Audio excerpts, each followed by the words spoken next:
Magandang araw sa lahat.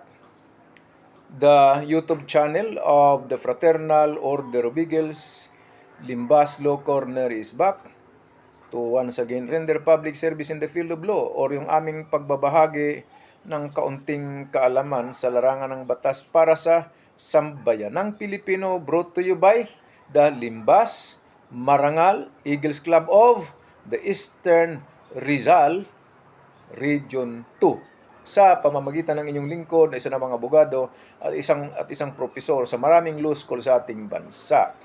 Okay, anong pag-uusapan? Ay tungkol ito sa mga online sellers na nanloloko. Yung nanloloko lang, hindi yung mga legitimate. Okay.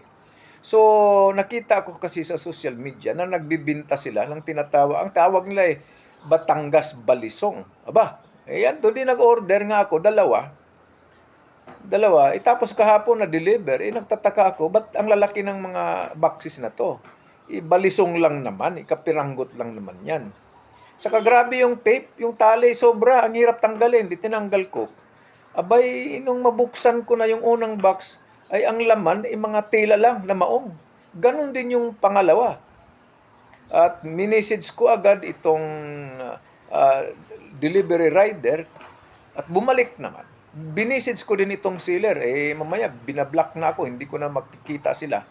Right, bumalik at itong delivery rider, maraming business na kasi siyang nagde-deliver sa amin, mga online selling. Sabi niya, ayaw ko pong masirang pangalan ko sa inyo. O di sige, anong problema? Hindi mo naman kasalanan. Hindi, sumulat ka lang na nireject mo itong tinanggap itong delivery kasi wala naman. Sinulat ko, may sulat ako na nireject. Uh, Pagkatapos binalik sa akin yung binayad ko. Okay, anong meron dito? Meron bang krimen? Most probably, merong estafa. Although, ang damage ko, nawala na kasi binalik naman agad yung pera. Ang damage na lang na gusto ko sanang magkakaroon ng balisong, lalong-lalo na yung galing sa Taal, Batangas, pangdekorasyon. So wala na tuloy. Nawala. Okay, so anong ibig sabihin? Mga kababayan, hindi natin mapatigil itong mga nanloloko sa online selling.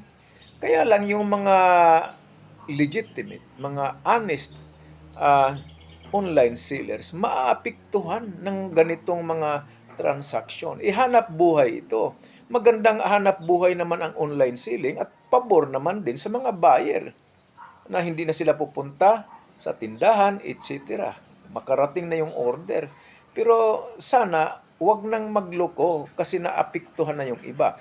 O ito pa, nung minisage ko ito sa isa Facebook ko, ang daming nag-message sa akin na kapareho din sila, na bibiktiman rin sila ng mga online selling na minsan ang pinadala maruruming tila, etc.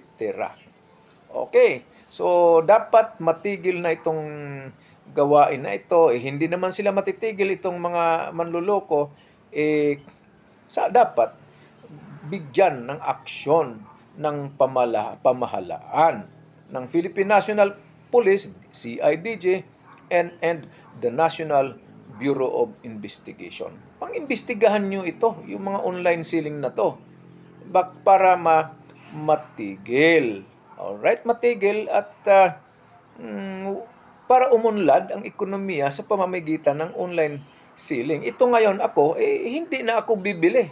At malamang maraming hindi na rin bibili. Kung akong tanungin, bibili ba? Huwag na kayong bumili. Of course, hindi ako mag-mention ng iba kasi meron naman talagang legitimate na online seller. Meron naman.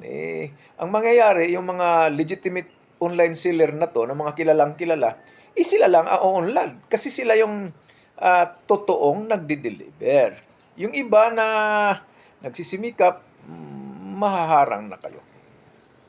Sayang ang hanap buhay. Maraming salamat at magandang araw sa lahat. Sana nakatulong na naman itong Limbas Marangal Eagles Club of the Eastern Rizal Region 2. Maraming salamat. Magandang araw sa lahat.